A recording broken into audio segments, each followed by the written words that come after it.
Hello, my kindergarten friends. It's writing time with Miss Latham.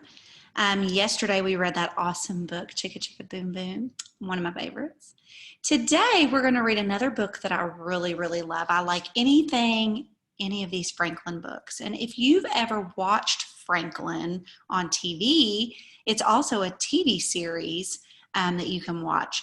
But I love, excuse me.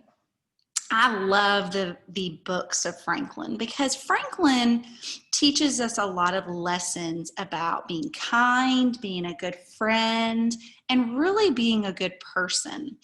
Now, when I look at this story, I can tell just by the front cover that this book is fiction, which means it's fake, that it's not real. Because you would never see a turtle standing up like this talking to someone. You would never see animals dressed up. So I know that this story is fiction and not nonfiction. So we're going to talk a lot about that this year, but I just wanted to point that out, that this is not a true story or something that could really happen between animals, but it is something that happens to us all the time in life, because my title of my story is called Franklin Says Sorry. Now, I don't know about you all, but Miss Latham says sorry a lot because we all make mistakes every single day. Miss Latham does, your parents do, you do. Mistakes are okay. But sometimes when you do something that's not the best thing to do, you just say, I'm sorry. Like when you bump into someone or you accidentally broke something of someone's, you just go up to them and you say, I'm so sorry that I did that. That was a mistake and I didn't mean to. So I'm going to read you the story about Franklin. Let's find out what made him say sorry. Franklin had lots of friends and knew how to be a good friend himself. He knew it was important to share his toys and keep his promises. He had learned how to be a good loser and a gracious winner. And one day, Franklin learned how important it was to say sorry. There's all Franklin's friends, and they're next to their treehouse. Franklin and his friends had spent the morning searching through attics and basements, toy boxes and recycling bins. They had been collecting things to turn their tree fort into a ship. Franklin held up an old cap. Here's our captain's hat, and this can be our telescope, said Bear, holding a bottle to his eye. Shiver me timbers, he cried, a sea monster. I'm not a sea monster, sniffed Beaver. I'm the mermaid who guards the sunken treasure. Okay, mateys, said Franklin, let's make this fort ship shape. That looks like they're having a really good time. Everyone got busy painting and decorating. At the end of the day, they stopped to admire their work. It's starting to look like a ship, said Snail. But it still needs something, sighed Beaver. Something special, added Bear thoughtfully. The friends agreed to work again in the morning.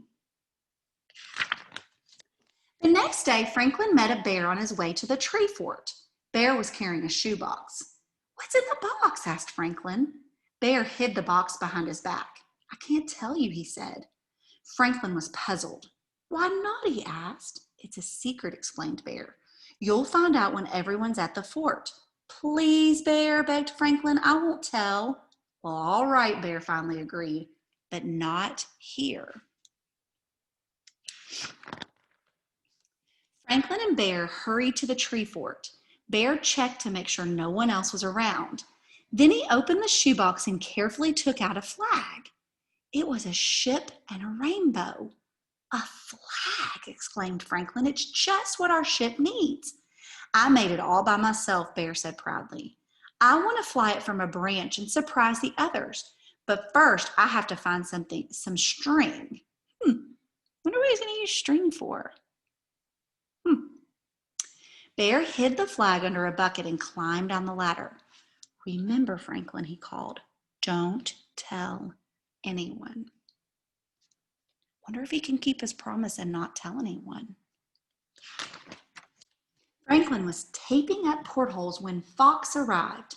I found a ship's wheel, announced Fox. Great, said Franklin, and Bear brought something really special. What? Asked Fox. I can't tell, answered Franklin. It's Bear's secret. You can tell me, said Fox. I'm Bear's friend too. Franklin thought for a moment. Please, begged Fox. I guess it'll be okay, Franklin said slowly, but you can't tell anyone else. I can keep a secret, Fox replied. Franklin took the flag from its hiding place. That really is special, exclaimed Fox. Bear's going to show everyone later, Franklin explained, so we have to keep it a secret. I will, said Fox. Don't worry. Franklin put the flag back. I'll see you after lunch, Fox, he said. Remember, don't tell anyone. Did Franklin keep his promise of not telling anyone? Doesn't look like he did. Gosh, I hope Bear doesn't get mad at him. That afternoon, Bear stopped by Franklin's house. I found some string, said Bear. Now I can put up my flag and show the others. But when Bear and Franklin arrived at the tree fort, they found Fox already showing the flag to Beaver and Snail. Uh-oh. Look at Bear's face. He doesn't look very happy. Fox, cried Franklin, I told you not to tell anyone. Bear glared at Franklin. What does that mean, glare? That means that he looks like this. Wow. I told you not to tell anyone. But Fox said he would keep it a secret, Franklin argued. You were supposed to keep it a secret, Franklin replied Bear. I want my flag back now. I'm leaving. Wait, Bear, begged Franklin. He grabbed the flag. Let go, said Bear as he gave a hard tug. Everyone heard a horrible ripping sound. The flag tore in half. That's the last time I tell you a secret, Franklin. Bear threw down the flag and stomped off. Everyone stared at Franklin. I've never heard Bear talk to anyone like that before, said Snail. I'm glad I didn't tell anybody, added Beaver. Franklin looked worried. I'd better go talk to Bear, he said. But Bear didn't want to talk to Franklin. No matter what Franklin did, Bear ignored him. The next morning, Franklin told Snail all about it. Bear doesn't want to be my friend anymore, Franklin said sadly. I went to his house, but he closed the door on me. I tried to go bike riding with him, but he rode away. And I did a special trick for him at the pond, but he didn't even smile. Franklin really hurt Bear's feelings by not keeping that secret. Did you tell him sorry, Franklin? Asked Snail. I told him I didn't mean to tell a secret. I told him I'd never do it again, said Franklin. But did you say sorry? Snail repeated. Franklin started to say something, but then stopped. For a minute, he said nothing. No, Franklin finally answered. I never said sorry, but I really am. How can I get Bear to listen to me? We'll think of something, said Snail. Sometimes saying sorry is all you need. By the afternoon, Franklin and his friends had a plan. First, they taped the flag back together and hung it from the branch. Then they waited quietly in the tree fort, hoping that Bear would come to get his flag. Sure enough, it wasn't long before Bear arrived. Hello, Bear, said Franklin. I have something to say to you. I just came for my flag, replied Bear. Please listen to Franklin, pleaded Fox. Why should I? Asked Bear. Because we miss you, said Beaver and Snail. Bear sighed. All right. Franklin took a deep breath. I'm sorry, Bear. I'm very sorry I told your secret, he said. Please give me another chance. Bear looked at Franklin for a long time, and then he smiled and held out his hand. Everyone cheered. That's all it took, just saying, I'm sorry. I've just thought of a name for our ship, exclaimed Bear. The Friendship. Do you like it? Everyone loved the name, especially Franklin. So, just like I said in the beginning, everybody makes mistakes, and that's okay to make a mistake. Miss Lathrop makes mistakes all day long. But sometimes you've got big mistakes, and you hurt someone's feelings. And when that happens, you have to say, I'm sorry. And you can't just say, sorry. You have to really mean it and say, I'm really sorry that I hurt your feelings, or I'm really sorry that I broke your crayon. It was an accident. I didn't mean to. And that makes things so much better. So in your journal, you're going to open up to a new page of your notebook.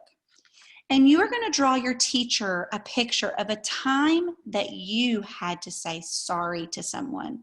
It could be that you hurt someone's feelings. It could be that you did something you weren't supposed to do and your mom and dad got mad at you. It could be that you broke something that you shouldn't have. It's that you disobeyed and did something you weren't supposed to. So you draw a picture. If you can write one word about what you did, that would be wonderful, and your family can help you.